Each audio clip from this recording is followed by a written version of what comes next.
میں خود لوگوں کو کبھی کبھی بتاتا ہوں کہ جب ہمارے حفظ کی دستار بندی ہو گئے، 7 حافظ تھے ہم لوگ خزدار میں،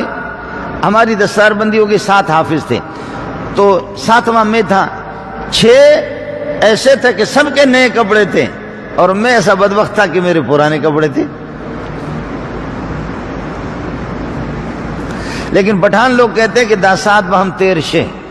یہ گھڑیاں بھی گزر جاتی ہے، اب کی بات نہیں کر رہا، اب تو کپڑے ہی کپڑے، اب کپڑے ہی کپڑے، اب تو مرید ہی مرید، اب تو مرید ہی مرید۔ اب اللہ نے ایسے دروازے کھول دیے، ایسے دروازے کھول دیے کہ واہ واہ، وہ سلسلہ نہیں ہے، لیکن اس وقت کی بات کر رہا ہوں جہاں آپ کا کیا خیال ہے، 1000 کا مجمع ہو، 2000 کا مجمع ہو، 3000 کا مجمع ہو، جلسہ ہو رہا ہو اور تمام جتنے بھی حافظ ہیں سب کے نئے کپڑے ہوں اور میرے پرانے کپڑے۔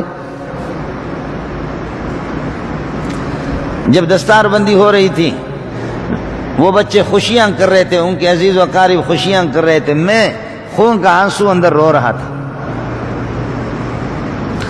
وہ بچے خوشیاں کر رہے تھے، میں بھی تو ٹھیک ہے، میں بالغ نہیں تھا، میں چھوٹا تھا، لیکن میں دائیں بائیں تو دیکھتا تھا نا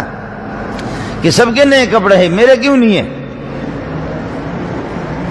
وہ گھڑیاں آج تک بھی مجھے یاد ہے، آج تک بھی مجھے وہ یاد آتے ہیں، تو سبحان اللہ لوگوں کے سامنے جب بیان کرتا ہوں، یہ تو میں ایک یتیم کی بات آپ سے عرض کر رہا ہوں۔ تو جیسے دستار بندی ہو گئی سب کے دستار اور سروں پر پگڑیاں رکھی گئی، ایک آدمی آیا روتے ہوئے آیا، اس نے مجھے اٹھا لیا، میرے سر پہ بوسہ لے رہا ہے، میرے ہاتھ پہ بوسہ لے رہا ہے، کہنے لگے کہ بیٹا